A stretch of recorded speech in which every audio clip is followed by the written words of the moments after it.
नमस्कार फ्रेंड्स, मु गीतांजलि होमफूड को आपण मानक अनेक अनेक स्वागत। तो आज आम बनवा पनीर मसाला। तो यहाँ बहुत सिंपल रेसिपी, आपण घरे भात कि रोटी सहित खाई पारे। तो बहुत टेस्ट बनब, थरे निश्चय ट्राए करेंगे एमती।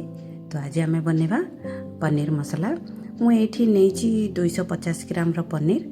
तो मुझे छोट क्यूब साइज रे काटी नहीं। तो गोटे पैन रे तेल नहीं नेली। ये पनीर गुड़ाक गोल्डन ब्राउन है पर्यंत भाजी नवा। तो ये सब भलसे भाजिकी बाहर कर नवा। तो होगलानी आमर गोल्डन ब्राउन होगला, ये सब बाहर कर नवा। तो ये सब गोटे नॉर्मल टेम्परेचर पानी रे पके नेबे। पकेले आमर पनीरटा सॉफ्ट रहिबो। तो गोटे मसलार प्रिपेयर कर नवा। नहीं 4टी गुजराती, किसी लवंग, 2 खंड डालचीनी, 2टी स्टार फुल, गोटे जावित्री खंड आ किसी गोलमरीच। तो यही सब को भलसे भाजी नवा। यही सब गोटे बास्ना आसला परे तो यही सब को भलसे भाजिकी यही सब ग्राइंड कर नवा। तो ये मु गोटे पैन रे अल्प किसी काजू भाजी नौची। तो यही सब को भी गोल्डन ब्राउन है पर्यंत भाजी नवा। तो होगलानी ये सब बाहर करनेली। ये मु 2टी टमाटो नहीं, एटा प्यूरी बनईदवा। ये काजू आ गोटा मसला जो भाजी थे यहाँ बिना पानी देकरी एटा ग्राइंडिंग करनवा। मु नहीं किसी चॉप करिथिबा अदा और किसी कंचा लंका। तो सेम पैन रे मु एठी देदेली गोटे स्पून पान मोहरी आ गोटे आधा स्पून जीरा। तो देदेली कंचा लंका आउ देदेली अदा चॉप करिथिबा अदा।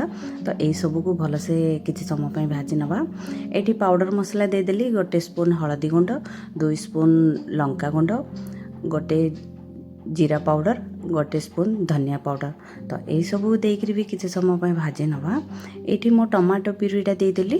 तो टमाटो प्यूरी देकी आ किसी समय पे भाजी नवा। तो होगलानी देखी पारे। तो यही सब को किसी समय पे फुटिया छाड़दवा। तो होगलानी। तो ये मो अल्प टिके लुण देदेली। ये मो गोटे स्पून चीनी देजी। तो आमर टमाटर खटाटा बैलेंस करिवो। तो गोटे स्पून चीनी मुझे ऐड करछि। तो ये होगलानी आम मसलाटा भलसे कषी होगलानी देखी पारे। तो ये मु जो काजू आ मसला प्रिपेयर करथिले सेटा मुझे देदेली। तो यहीटा देकी आ गोटे किछि 4-5 मिनिट खंडे ये सब को भलसे भाजी नवा। तो होगलानी रेडी आमर मसलाटा प्रिपेयर होगलानी।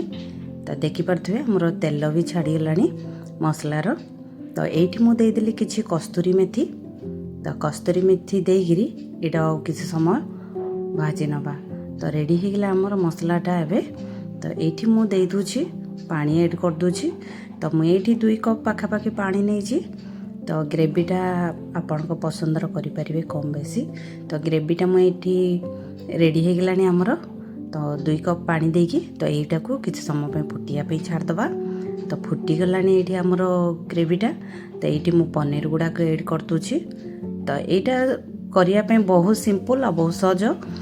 तो इमिति थरे निश्चय ट्राए करंतु, बहुत टेस्ट बनिबो। तो रेडी होगलानी आमर पनीर मसाला देखी पारे। एबे देदेली धनिया पत्र। तो धनिया पत्र देदेली रेडी होगला आमर पनीर मसाला। तो थरे एमती निश्चय ट्राए करेंगे, बहुत टेस्ट बनिबो। भात कि रोटी सहित खाइबा पई बहुत होगलानी आमर पनीर मसाला। तो मो वीडियोटी भल लगी गोटे लाइक आ गोटे सब्सक्राइब निश्चय करनेबे। तो रहिली, नमस्कार।